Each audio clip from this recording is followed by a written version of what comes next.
Hi, I'm Rachel, and this is my March 2024 book haul. For the past few months, basically since the start of 2024, I've been eking through these book hauls with just 2 books per video. You know, none of those long, sprawling, fun book hauls, but, I gotta keep reminding myself that, those will come in the future, and I don't need to buy that many books. I have plenty coming at me that are already on my shelves or, on hold at the library.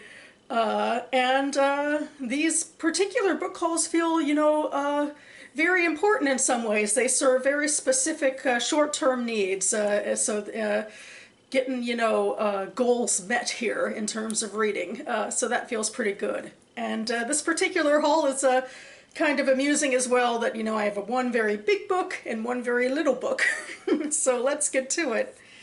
The big book I have is The Best Minds, a story of friendship, madness, and the tragedy of good intentions by Jonathan Rosen, which I bought because I have to read it for the BookTube prize. I'm currently reading for the Octafinals. I say that as we're in the very final days before my ballot is due.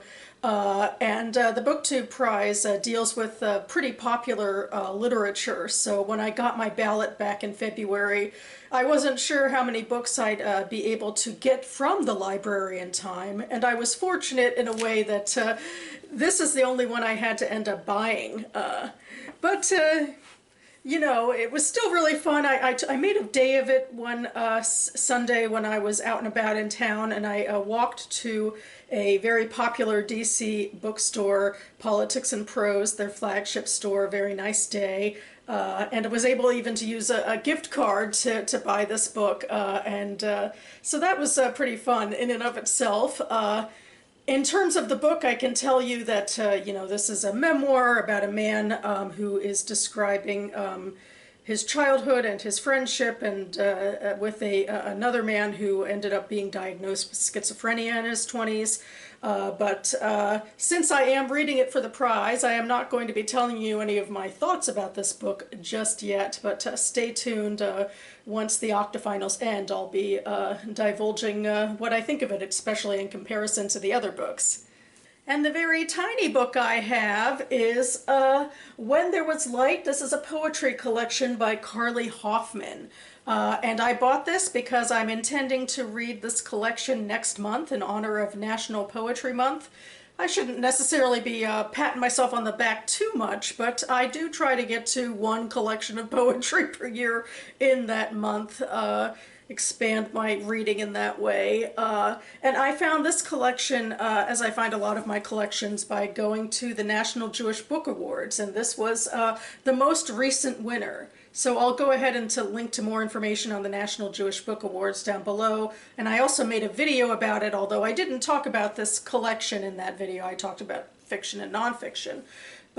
But I'll give you a teaser by reading the publisher information. The back is actually blurbs. But anyway, while Hoffman's debut collection interrogated the mythos built around grief, inhabiting an Alaska of the mind, her stunning sophomore collection, When There Was Light, looks at the past for what it was.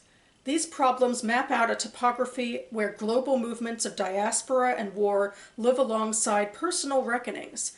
A house's foreclosure, parents' divorce, the indelible night spent drunk with a friend, quote, lying down inside a chronic row of corn, unquote.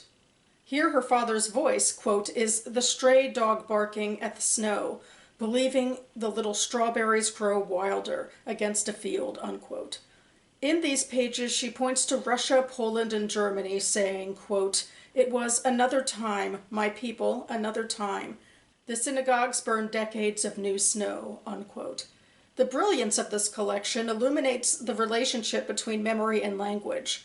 Quote, another time, unquote, means different back then, gone and lost to us, and it means over and over, always again. With this linguistic dexterity and lyrical tenderness, Hoffman's work bridges private and public histories, reminding us of the years cloaked in shadows and the years when there was light. So yeah, looking forward to reading this next month, and probably will make a video about it, so stay tuned. And that about covers it for me now. We still have a couple days left in March, so I'm hoping to squeeze in one final video, a final Am reading video of the month, so stay tuned for that. In the meantime, I do have a bunch of reading I need to get through relatively quickly, especially for the BookTube Prize and its upcoming deadline. So I hope you are all, my fellow judges, doing well with your reading, and everyone else, I hope you're enjoying what you have read in March and what you're amassing to read in April. And in the meantime, thanks so much for watching, everyone, and I'll see you next time.